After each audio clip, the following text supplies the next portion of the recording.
বান্দরবনের লামা থেকে অপহৃত ২৬ রাবার শ্রমিককে অপহরণের ২ দিন পেরিয়ে গেলেও এখনও মুক্তি দেয়নি সন্ত্রাসীরা।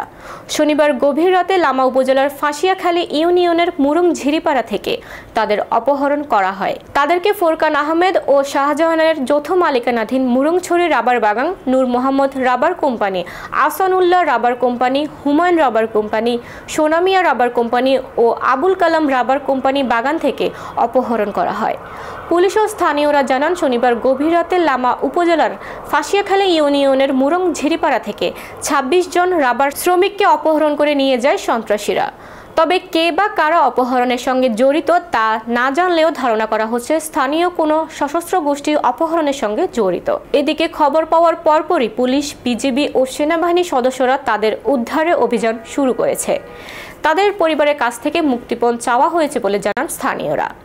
পুলিশ ২২ শ্রমিক অপহরণের কথা জানলেও স্থানীয়দের মতে সর্বমোট ২৬ জন অপহরণের শিকার হয়েছেন। এদিকে প্রত্যেকের কাছ থেকে ৫০,০০০ করে মুক্তিপণ চাওয়া হয়েছে বলেও জানান স্থানীয়রা।